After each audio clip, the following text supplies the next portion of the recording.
প্ৰবল গৰাখহনীয়াৰ কবলতে এতিয়া দেখা গৈছে যে কেইবাখনো গাঁও দিহিং নৈৰ যি গৰাখহনীয়া এই প্ৰবল গৰাখহনীয়াই এতিয়া ভাবুকি কঢ়িয়াই আনিছে নৈ পৰীয়া কেইবাখন গাঁৱলৈ। তাৰে ভিতৰত এখন গাঁৱৰ কথা উল্লেখ কৰিব লাগিব, যিহেতু মই বৰ্তমান উপস্থিত আছোঁ আদৰ্শ গাঁৱত, কথাচেমা আদৰ্শ গাঁৱত মই উপস্থিত আছোঁ। আৰু এই কথাচেমা আদৰ্শ গাঁৱৰ যি ইয়াতে বানৰ গৰাখহনীয়াৰ যি বাৰণী দিহিং নৈৰ বাৰণী পানীৰ যি গৰাখহনীয়া, এই গৰাখহনীয়াই কিন্তু কাল ৰূপ লোৱাৰ এটা দৃশ্য ইতিমধ্যে আমাৰ কেমেৰাত বন্ধই হৈছে।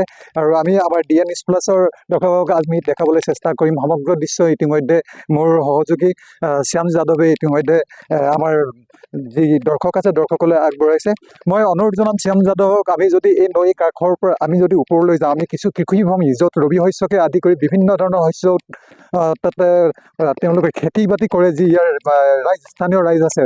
আৰু আমি এই খেতি বাতিসমূহৰে এটা আমি চুক দেখাবলৈ আমি চেষ্টা কৰিম, যিহেতু এই প্ৰবল গৰাখহনীয়াৰ পিছতে দেখা গৈছে যে পানী গৰাৰ ওপৰেদি বৈ সীমাতে লাগি থকা যিখন গাঁও আছে আদৰ্শ গাঁও, এই আদৰ্শ গাঁৱত আদৰ্শ গাঁৱত দেখা গৈছে যথেষ্ট পৰিমাণে তেওঁলোকৰ সা সম্পত্তি আদি বিনষ্ট কৰিছে।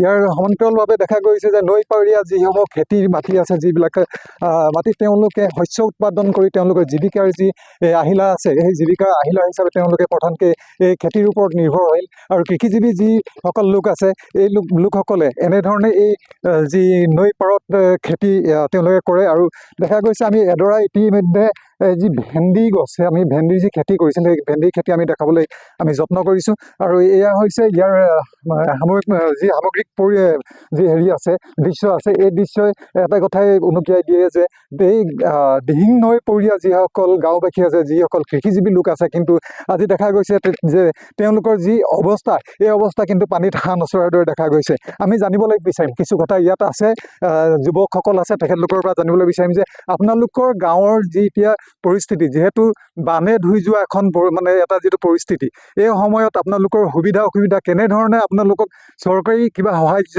বা তাৰ উপৰি যিটো নদী বান্ধ আছে, প্ৰায় দেখা গৈছে 3 কিলোমিটাৰমান যিটো নৈৰ গৰাখহনীয়া ইয়াত সংঘটিত হৈছে, এই সন্দৰ্ভত আপুনি কি জনাব?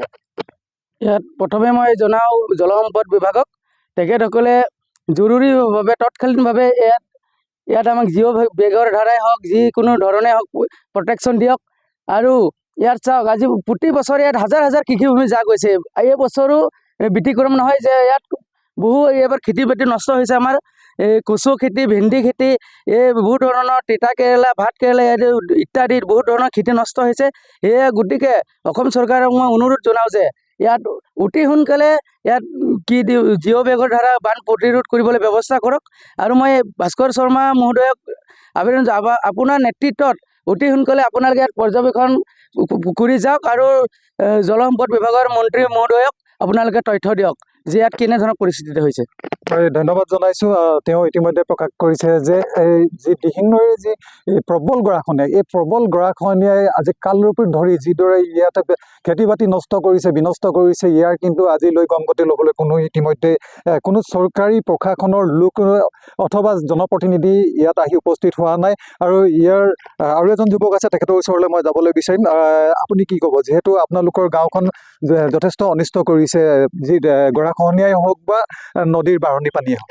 মই এষাৰ কথা ক'ম অসম চৰকাৰক, যিহেতু আমাৰ এই গৰাখহনীয়াৰ কবলৈ আমি কোকাই আছোঁ। ঘৰ জ্বলি গ'লে ঘৰ আমি নতুনকৈ সাজিব পাৰোঁ, খেতি নষ্ট হ'লে আমি খেতি নতুনকৈ কি কৰিব পাৰোঁ, উৎপাদন কৰিব পাৰোঁ। কিন্তু যদি মাটি নাথাকিলে আমি ক'ত থাকিম? আজি আমি নিজকে নিজেই উপলব্ধি কৰিব পাৰোঁ যে আমি একদম জিৰ'। যিহেতু এই অসমত বিভিন্ন জেগাতে গৰাখহনীয়া কবলত পৰি আছে। মই তাকেই গৰাখহনীয়া আমাৰ মেইন আৰু ব্ৰহ্মপুত্ৰ যিখন আমাৰ জল বিভাগ মন্ত্ৰীয়ে আমাৰ এই অসমখনক কি মতে আমাৰ গৰাখহনীয়াটো মেইন বুলি অসমৰ কি বুলি ইতিহাসত থৈ দিব লাগে। হয়, তেখেতে ইতিমধ্যে উল্লেখ কৰিছে যে যথেষ্ট কৃষিভূমি, যিহেতু ইয়াত শ কৃষিভূমি ইতিমধ্যে যি দিহিং নৈ জাগুনস্থিত যি দিহিং নৈৰ বুকুত জাহ গৈছে, বিলীন হৈ গৈছে বহু মাটি। আৰু বিশেষকৈ আৰু এটা কথা এইখিনিতে উল্লেখ কৰিব লাগিব যে ইয়াতে যি নদীৰ যি এই বান বন্ধাৰ যিটো ব্যৱস্থা আছিল, এই ব্যৱস্থাটো কিন্তু কেইবাবাৰো স্থানীয় বিধায়কগৰাকী আহি তেওঁ সময়ত দেখা দিয়ে আৰু ইয়াৰ পৰা আঁতৰি যায়। কিন্তু ইয়াৰ যি কৰিবলগীয়া যিখিনি কৰণীয় এজন বিধায়ক হিচাপে কিন্তু এই বান বন্ধাত কিন্তু তেখেতে যে একেবাৰে নিষ্পত্তি তেওঁ যে এই ক্ষেত্ৰৰ পৰা আঁতৰি আছে তাকে আজি প্ৰমাণ কৰিছে।